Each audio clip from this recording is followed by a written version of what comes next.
Good morning, good morning, good morning. Welcome to episode 75 of the 476ers podcast. On today's episode, we're going to talk about yesterday's Hornets game, so stay tuned. Yo. Justice for the blind, just something that'll find in the rhymes that are coming from my mind. Good morning, everybody. Welcome to episode 75. This is the 476ers podcast. We're going to talk about yesterday's Hornets game. But that sounds like I just copied and pasted the exact same thing I just said. I got to get better at that. There's no excuse that I'm sitting here literally word for word saying the exact same thing I just said a moment ago. But anyway, it's not like I was lying. I'm just saying the same thing. So anyway, we're going to talk about the Hornets game from yesterday, like I said. Probably, maybe going to touch base a little bit on the Pacers game, just a tad bit, and maybe whatever, we'll see. I mean, listen, the Pacers game was a great game. You know what I mean? Obviously, no Joe playing. For me, that meant we were going to lose. We were down 16 in the fourth quarter, down 20 in the third. Definitely seemed like one of those nights where it's like, here we go again. No one can make anything happen. But but the comeback that got spurred happened for two reasons, and it's a large part because of what Ben's defense can be, and Matisse when he's really playing game changing defense. And it's good coaching by Doc. Put us in a zone, and that zone essentially disrupted everything they were trying to do. And when you have two guys with length who are ball hawks and can be these elite level defenders in a zone, they can cause a ton of issues in a ton of different places, especially because we have a lot of good individual defenders. You know what I mean? Seth works hard on defense. Again, his size can sometimes stop him from being a good defender. For example, last night, right, against LaMelo in the post, he played good defense, but his size pretty much just doesn't allow him to stop LaMelo from getting that and one in the post, but he's a good defender. Danny, who can at times be an elite defender, at times, he's older. So it's impressive, honestly, how good defense he plays at his age with how many miles he has. He's constantly playing deep in the playoffs. And Dwight with no Joe, Dwight, who can fucking frustrate the life out of me, can be disruptive at times. You know what I mean? So you put all those guys in a zone with all that length and all of that, just solid defensive play, understanding, high IQ, you're probably going to have good results. So, and that's pretty much what happened. Now, again, like I said, with the Pacers, you go in the zone, you need a few different things. Post players are going to suffer in the zone, and arguably their best player is Domantas Sabonis, a post player. Or you need someone who can break down the defense and penetrate. And while Brogdon can do that, that's not really his specialty. He doesn't have any elite explosiveness or quickness to really explode and break down the defense. And then at that point, you need shooters to kick out to, right? And their shooters are good. They don't have necessarily elite shooting. So, it makes sense. That Pacers team, it's a solid team. You know what I mean? And they're going to beat teams that they should beat, but against elite teams, they should lose. And we're an elite team. Yesterday they got blown out by the Bucks. They're an elite team. They need TJ Warren back. They need Karras. They need the production they lost with Oladipo. Even though, again, like I keep saying, that fit wasn't perfect. So, anyway, also they've become a worse defensive team this year. You know what I mean? So, on to the Hornets. So yesterday, Joe. I mean, just to in the first quarter, we'll start with Joe. In the first quarter, Joe made it abundantly clear that he wanted to wipe this team off the planet, off of the face of the earth. You know what I mean?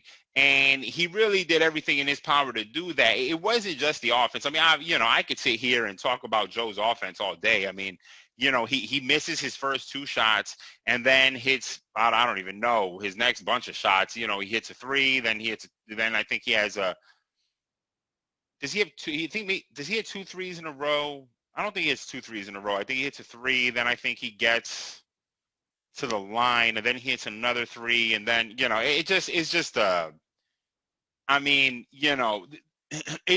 the difference between Joe and everyone else, right? Because there's a play in the fourth quarter with Toby. We end up getting a shot clock violation because Toby airballs a shot from the, like a mid-range shot from the side.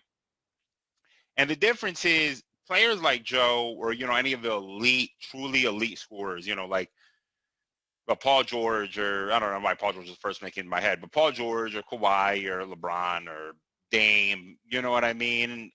Steph, Bradley Beal, James Harden, Kevin Durant, Kyrie, right? These guys are guys that you can essentially put them into, basketball at times can be so formulaic, right? Where it's like, catch the ball, triple threat position, uh, you know, uh, uh, uh, uh, sidestep dribble, shoot, or take one dribble, shoot, which is exactly the pocket we need Toby to be playing in. And constantly saying that, making quick decisions, catching the ball and shooting, or catching and making a decision. That's where Toby needs to be.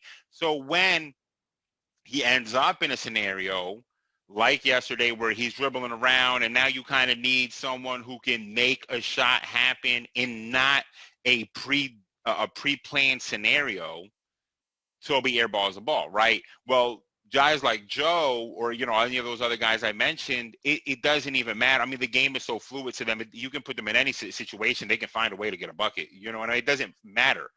It doesn't really matter. You know what I mean? It just doesn't matter. Their fundamentals kick in when the shot is happening, but not necessarily from every point from there. Whereas Toby is someone who everything needs to be fundamental. As soon as he catches that ball, every decision from that point forward needs to be fundamental, including when he actually shoots. Joe can catch the ball, fuck around, juggle a little bit, and then do the fundamental move that gets him the bucket. You know what I mean? And that's the difference between those guys. So Joe at this point is just operating at a level where, I mean, he's just going to score. You know what I mean? He's just going to score wherever he wants. I could talk about his offense all day. It's incredible. And I could talk about his defense all day because that's incredible. And that's really the difference. It's really crazy. So the first 2 minutes of the game, they score 4 points. I mean, the first 2 minutes of the first quarter, they score 4 points. In the last 2 minutes of the fourth quarter, they score 6 points when Joe comes out. In the middle 8 minutes, they only score 3 points. They only score 3 points. That is fucking insanity. You know what I mean? And that is fully because Joe, like I mentioned, Ben, it's like Ben really is an engine. You know what I mean? He is a car engine. But the engine can do nothing without everything else. You can't drive a fucking engine, right? You know what I mean? You're not going to just whip an engine. And in fact, carrying an engine is a pain in the ass. And it's heavy and it's clumsy and it's annoying. And that is very much Ben, you know what I mean? With other guys, that with guys who may not be good, right? But once you give the engine the parts to assemble the car, with Ben as the engine, you're going to have a fucking, like a Shelby or whatever I don't know, shit about cars. So whatever the fucking car with the best engine is, you're going to have that engine as long as you have the parts surrounding the engine. You know what I mean? And that same goes for defense with Ben. Ben's defense largely, other than the Pacers game, because again, we were in the zone. Other than that game, when Joe isn't there to protect the paint, I mean, Joe, it's funny because I was thinking about this yesterday, right? Like a guy like Andre Drummond, you'll look at Drummond's stats, and Drummond will finish with 3 blocks and 3 steals. I mean, he is always flirting with a 5-5-5-5-5, which, if you know, is like a thing that never happens. Very difficult, almost impossible stat. That stat line happens far fewer times than a triple double, right? It's like a quadruple double. It happens about as often as that. You know what I mean? And Andre is always flirting with that. But the reason why Andre is always flirting with that is because teams are constantly trying him, because nobody believes that he, in his ability to actually protect the rim. They'll put him in pick and rolls and take advantage of him. And in all of those opportunities, he ends up getting these plays, which is good for him, right? He ends up getting these stats, these steals, and these blocks at times. But for the most part, it's a zero-sum game for him. They're going to lose that game anytime he's in that situation. The difference is Joe may not have the eye-popping, and same thing even with Rudy. People are constantly trying Rudy because Rudy is weak. He's kind of weak, and he's like skinny and flimsy, and he's gotten stronger. But it just teams I think are not actually afraid of Rudy. You know what I mean? They're not afraid of Rudy. They're going to go at him, and credit to him, they probably should be more afraid of him. He is an elite rim protector. But those guys, because teams are not afraid of him or of them, they're going to get calls. Yeah, I mean, they're going to get numbers. They're going to get numbers.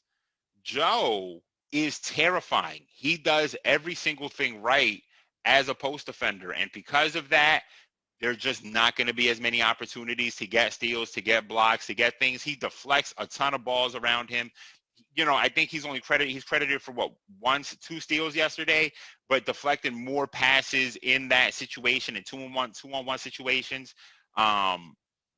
It just the amount that teams are willing to even shoot when he's there is minimal.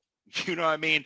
Teams are just not even willing to attempt going into the lane. And that's the difference between Joe and a lot of the other guys. So his defensive numbers in terms of steals and blocks may not be eye-popping, but it's the watching of the game and all the advanced stats that are going to support this dude right here. People don't even try. So that means you have situations where guys like Ben are going to have more opportunity to cheat a bit on the perimeter and push him to help defense, which is good defense, and have the opportunity to truly lock somebody up.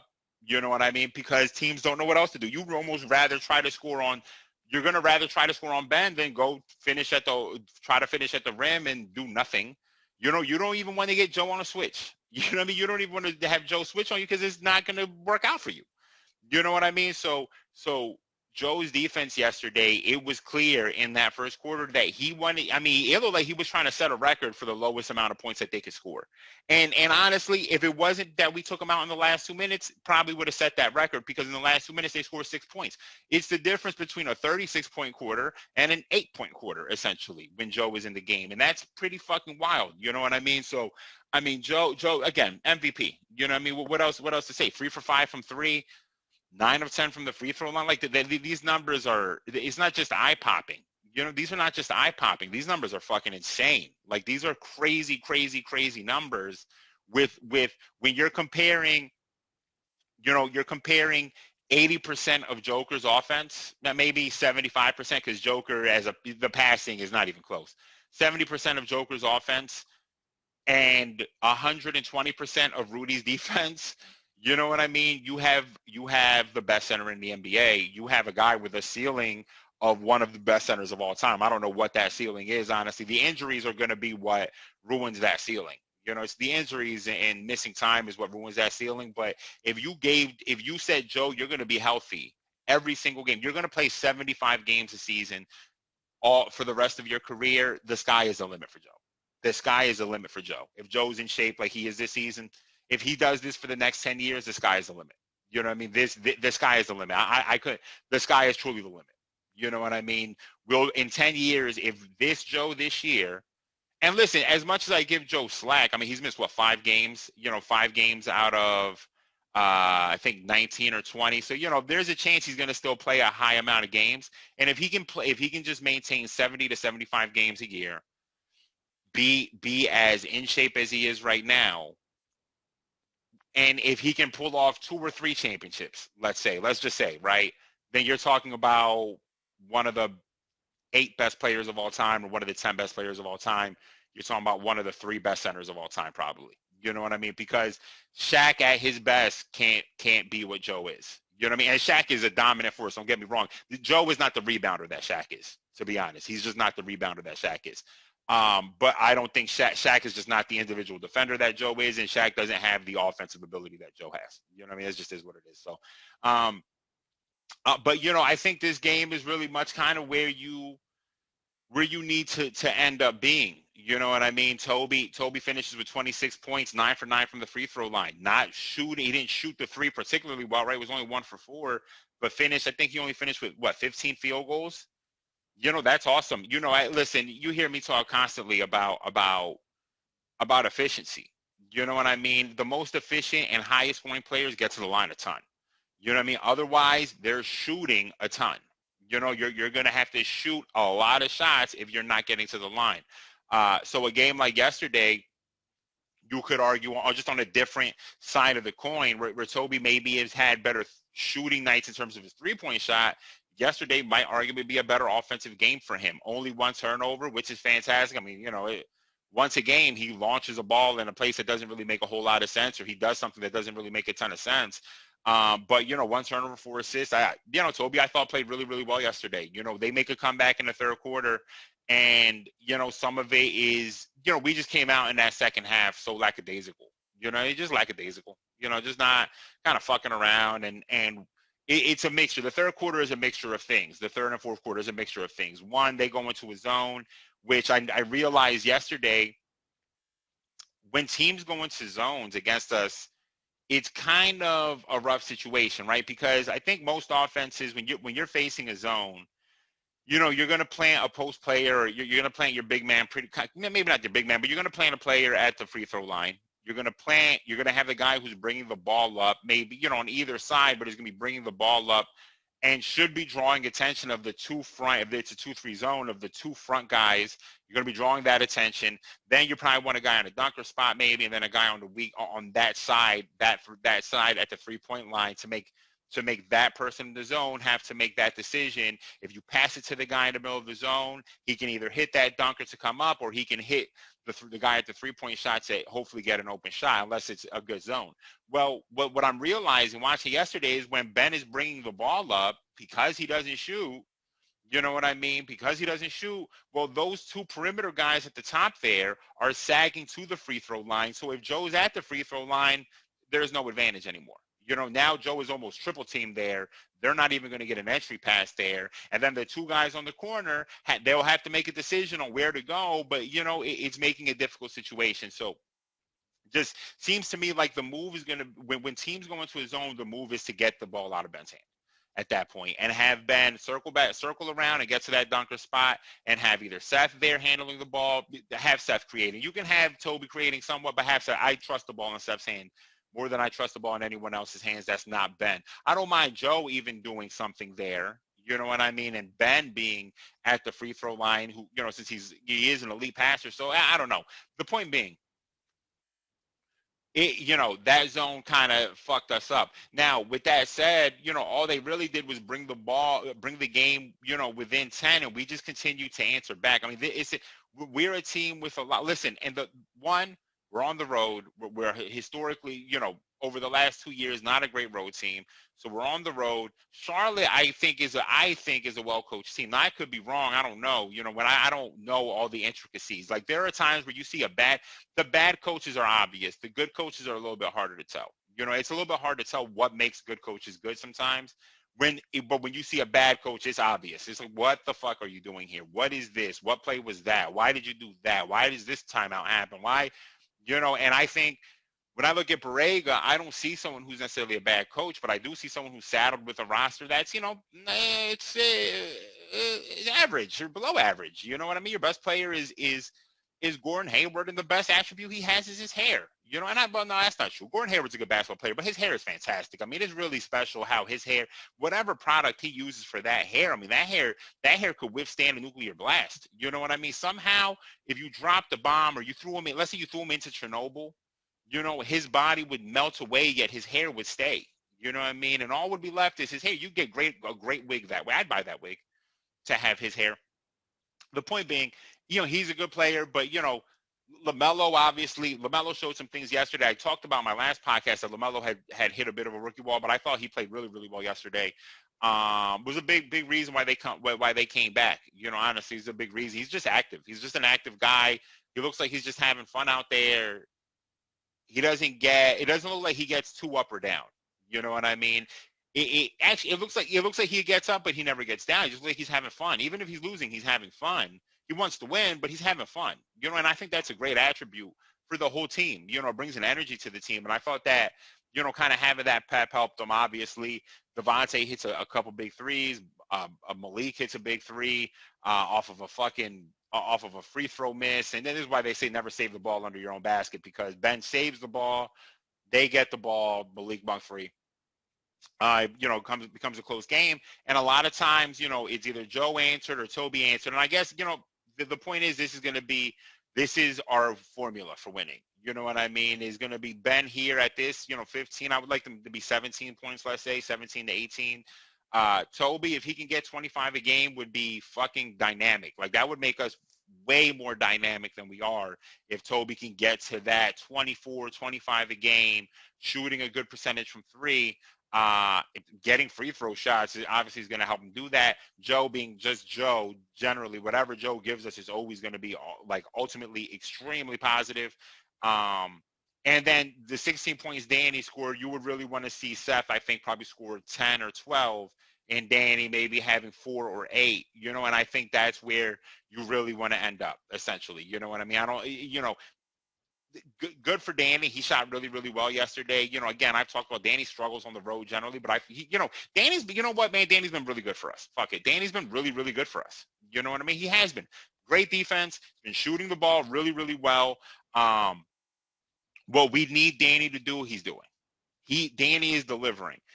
In times where I think we expect, like Danny, on the Lakers last year, Danny was almost the only shooter at times. You know what I mean? Is what it felt like. It's like he's the only guy who is a spot-up shooter here, and that isn't Danny's role. Right now, we have 3 guys in our starting 5 who are spot-up shooters. Danny, Toby, and Steph, all spot-up shooters. Joe can spot up too, even though that's obviously not his most efficient spot to be in. But he can't spot up too. So so Danny doesn't have the pressure of having to be the only spot up shooter on the floor at times. And I think that's helping probably him a lot. It's probably giving alleviating a lot of pressure. The other big thing about yesterday is that Seth is missing. Seth is missing right now. He's wherever Shake's 3-point shot is. You know what I mean? But it's good. I'm fine with that. It's a shame. It's a shame because Seth was playing so well until COVID hit him. And we don't know how COVID's affected him yet. You know what I mean? We don't completely know how COVID's affected him. Maybe his breathing or, might not be, his cardio might not be great. Weak legs, like just atrophy of his muscles. We don't know. But I pray that we get the Seth pre-COVID back. Pre-COVID Seth coming back is instrumental to how far we're going to go. You know what I mean? Having a guy like that who can be under control, who can hit a big 3 at times or hit a big mid-range jump shot at times, because what Seth was doing for a while, even though Toby did this, Toby was doing it yesterday, and Toby's been doing it over the last couple of weeks, is Seth was great at, if a team was making a run, Seth all of a sudden seemed like he would hit a big mid-range shot. You know what I mean? Just to steady it. Calm down. Let me hit this shot here. You know what I mean? And right now, he's just completely off. He's just completely off. He's just completely off. Now, I felt like the Hornets did play pretty good defense at times. In the first half, in the first half, Joe absolutely just destroys them. You know what I mean? In the second half, anytime that we didn't go to Joe or anytime that Joe, somewhat settled or just missed, it was giving them life largely. You know what I mean? But in the first quarter, Joe snatched their soul away from them. They had no chance. That first half, they just had no chance in that first half. In the second half, I thought they played better defense. Again, they went into that zone, kind of gave us some issues. Malik scored, Malik played well for them in that second, and Devontae started hitting shots. So I don't know. I don't know what to say about Seth. It's hard to kind of say. But the game will come to him. I am a proponent of that, right? You don't have to go force it. Let the game come to you, especially Seth. It's not like Seth is Damian Lillard here, right? You know what I mean? Let the game come to you. I expect you to be fine, but I'm hoping that the ceiling of what fine is pre-COVID, because that will make us like that good. Matisse's defense has been excellent, man. Matisse has, over the last week, last few games, Matisse's defense has become game-changing defense. You know what I mean? And that is what you got to be, Matisse, because your offense isn't good. You hit a 3 yesterday. That's good. But your offense is just generally not good. You know what I mean? It's just generally not good. But if your defense is going to be game-changing, even though you did foul Devontae on a 3-pointer, which fucking drives me crazy. You got 3 fouls in what? 12, 13 minutes? Let me see. Oh, so he played 20 minutes. Okay, I'm sorry. He played 20 minutes. Let me 3 fouls in 20 minutes is fair. His defense, I thought, was, at times game changers. Defense against the Pacers, largely a lot of those turnovers or, forcing them into bad shots is why we come back. Yesterday, I thought his defense was great. Other than that foul, Good for Matisse. I'm happy for him. You know, listen, I do like his defense. You know what I mean? If it's going to be this, no stupid fouls, just picking his spots correctly. You know what I mean? And causing static essentially the rest of the time. This is the Matisse from last year defensively. Offensively last year he was better, but this is definitely the team, the Matisse defensively. But you're going to see defense is going to lead to offense. Why? Because defense is going to lead him to playing more minutes and getting more opportunities and getting more comfortable in situations where he can then score. You know what I mean? So hopefully Matisse can bounce back. He tried like a step back for yesterday, and I actually thought it was a good shot. You know, I thought it was a good try. It looked good. You know, it didn't look bad. So give him time. Shake's 3-point shot is missing. You know what I mean? It is what it is. That shit ain't coming back. That shit ain't. Sometimes they say, if you got him in the cage, you got the shot in the cage, your 3-point shot in the cage. Sometimes you gotta let it fly away. And if it comes back, it was meant to be. And if it's not, then you're just, Alec Burks or something like that. And that is where Shake is right now. Just no 3-point shot just is just gone missing right now. I mean, that's pretty much all I can say about Shake and his 3-point shot. You know what I mean? I think I thought Shake generally played well, but we're seeing Shake just cuddling with his ceiling on a nightly basis right now. You know what I mean? He's just getting real snug up with his ceiling, which is not a starter like I thought, in the first few games of the season. He just Shake is who Shake is. He's going to be streaky. He's going to catch fire, I'm sure, at some point. And at the other side, he's just a sixth man, is what he is. Furkan, I'm not going to give Furkan too much shit for yesterday's game because, he is another huge role why we came back against the Pacers. His offense against the Pacers was instrumental. You know what I mean? He was just flame throwing. He was just, a situation where the green light worked out for us. You know what I mean? The green light is a fickle thing. That green light, it can be fickle at times. When you live and die by the green light, sometimes you go through that green light and somebody crashes into you out of nowhere. The other times you got smooth sailing. And it's a dangerous game you play with the green light. You know what I mean?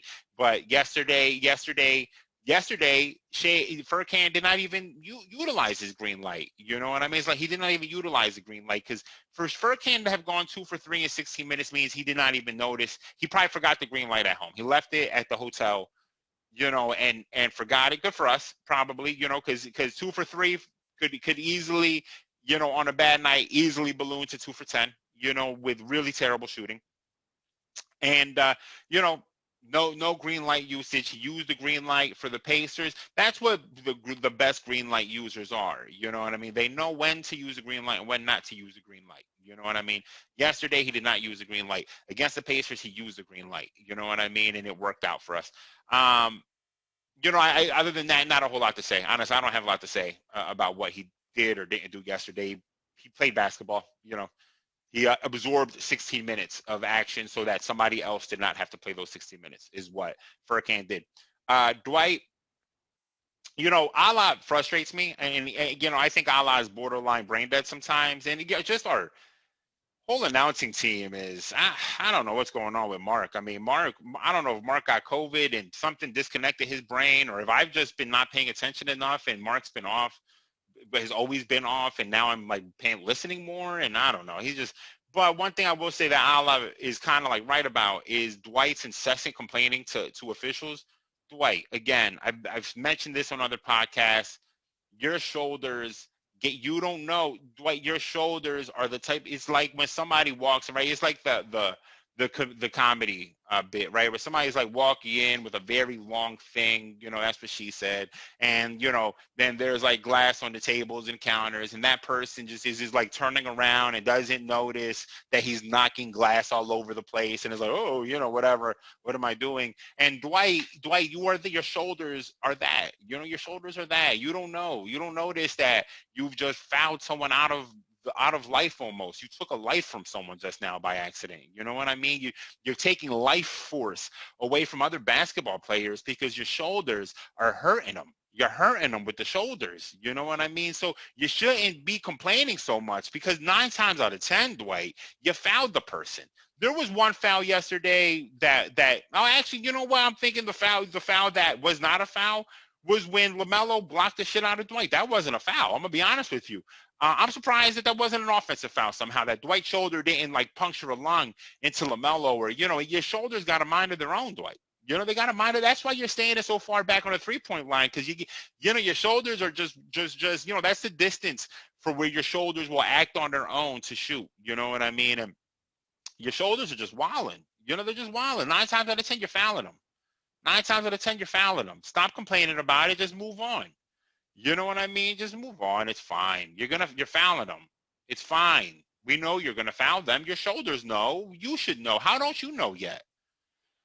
Other than that, though, I thought Dwight played pretty well yesterday. You know, and I thought that in the third quarter when they started making that comeback, you know, it can be a scary prospect. As soon as Joe leaves, you're kind of thinking like, oh, well, they're going to take the lead now. And in reality, what ended up happening, Joe left, and you know, credit to Ben and credit to Toby and credit to Dwight, played well enough to actually extend the lead at times while Joe was on the bench. And then, you know, when Joe came back, it's one of the few times that you're going to see that happen, where our bench extends the lead and then Joe comes back and then, you know, we give back the lead a little bit.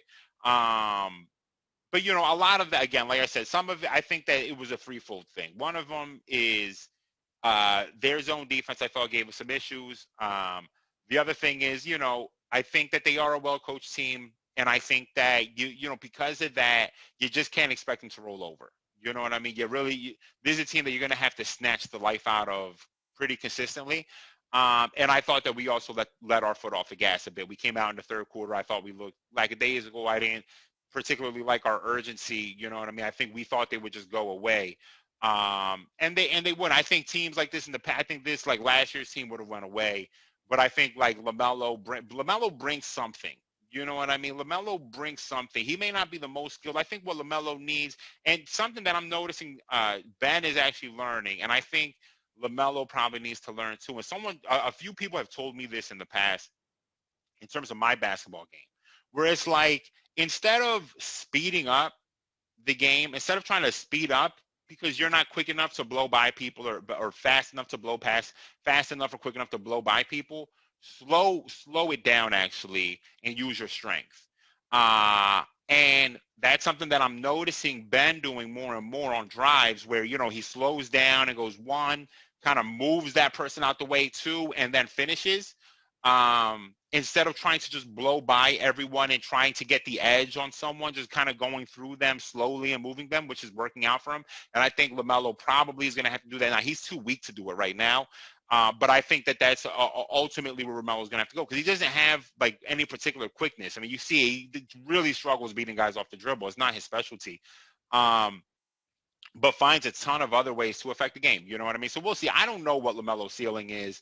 You know, can he be an all-star? I don't know. If I was betting, I think he would be fringe, constantly on the fringe of being an all-star. You know what I mean? I don't know if we'll see him an all-star, but I might be wrong. You know what I mean? I am a fan of his. I'll say that. I'm a fan of his just by the way his demeanor looks like he's just having fun. And I think that's like a thing that, I think Doc said that the other day. They were talking about that, where Doc said not enough guys are having fun. And you know, we've heard Joe mention that in the past. Last year, I wasn't having fun last year because of Al. You didn't say that, but we know what it is. And because of Brad, we know what it is. And you know, that's an important thing. You know, having fun is like wildly underrated on a basketball. If you're not having fun, why the fuck are you doing it? You know what I mean? So, and I think LaMelo does like have fun. And I think he brings that energy to other guys on the floor. You know what I mean? And the passing is so contagious. You know what I mean? Guys who want to pass the ball make other guys want to pass the ball too. You know what I mean? That's just the facts. That just is what it is. That's just basketball 101. If one of your best guys is a guy or the guy who is your ball handler or whatever is a willing passer, and I don't mean a willing passer because he didn't finish with the most assists on that team yesterday. I think Devontae finished with the most assists, right? Let's see. LaMelo, let's see here. He had 3 assists. You know what I mean? But look at this spread here. Devontae had 7. Cody had 4. Miles had 3. Gordon had 9. Malik had 1. Caleb had 1. I mean, that's a better spread than our assist. And this team is the most passing team in the NBA, with us right behind them, according to the broadcast yesterday. And that happens when you have willing passers. Guys who you have a guy who has the DNA of someone who wants to pass the ball, and they then spread that to everyone else. Same thing with Gordon Hayward is that way too. And these guys are just wanting to move the ball, and it's good. And I think listen, I think, you know, if in 2K terms, if LaMelo can turn into like an 88 next year somehow, I don't know how, you know what I mean? Because this is not 2K, this is real fucking life. If he turned into an 88 or an 85 or something, right, just got better, then this team can be really good. They need to upgrade their center position because Cody Zeller is a backup center in the NBA, you know, and Bismack Biyombo is a backup center in the NBA. You know what I mean? They need a good center. You know, maybe they're a candidate for Andre Drummond. I don't think Andre helps them that much, but you know, they need a legitimate center. They need a legitimately good center, and I think with LaMelo, I think they could be something next year. You know, like imagine if you just took one guy. Let's say you just took Bam and put him on the Hornets. Then I think this team is a legitimately like fun ass team and dangerous, and you know, you can't sleep on them. They're like a 6 seed, but you're not sleeping on this team. You know what I mean? So that's it. We play tonight again. We play the Trailblazers. The Trailblazers are reeling a bit. They have a ton of injuries again, unfortunately. You know, it's a shame for them. But you just never count Dame out. You know, that's what it comes down to. Don't ever count Dame out. You know, just don't fucking count Dame out. That dude, at any given night, we love giving up career highs and season highs, and Dame loves getting career highs and season highs. It's a perfect storm for Dame to come into Philadelphia today and score 60. So let's please not let that happen. And if he does score 60, please let no one else score anything. They don't have a center that can guard Joe. There is nobody that Joe should go if Joe plays. Now, Joe, you know, his back is an issue. It's obvious. You know what I mean? And that's a shame. A man his size is going to have those issues. You know what I mean? It really is a shame. You know, I can be critical about Joe and the injuries, but I don't think I'm trying to be critical of Joe per se, even though I do take it out on Joe sometimes. I'm just mad at the universe because what we have is a once in a lifetime talent who, you know, is getting saddled by injuries. And if the injuries would stop, we would get to see someone who has the potential of being the greatest Sixer of all time, you know? So if Joe plays today, Joe should dominate. If Joe does not play today, I think we're going to lose. Just because they have the best player. You know what I mean? Dame and Joe are you know, you could argue who's better. I'm taking Joe, obviously. It just affects more parts of the game defensively. But on any given night, Dame is something else. You know, every night Dame is special. But on any given night, Dame is a fucking just a nuclear bomb. You know what I mean? So that's it, everybody. So, yeah, we got Blazers today. We play someone on Saturday. I can't remember. But, you know, I'll do a podcast about tonight's game. What is today? Today's Thursday. I'll do a podcast about tonight's game that you'll hear tomorrow. Everyone, stay safe out there. You know the drill. Wash your hands. Black Lives Matter. Arrest the cops who killed Breonna Taylor. Take care. Yeah. Justice for the blind. Just something that'll find in the rhymes that are coming from my mind. Used to come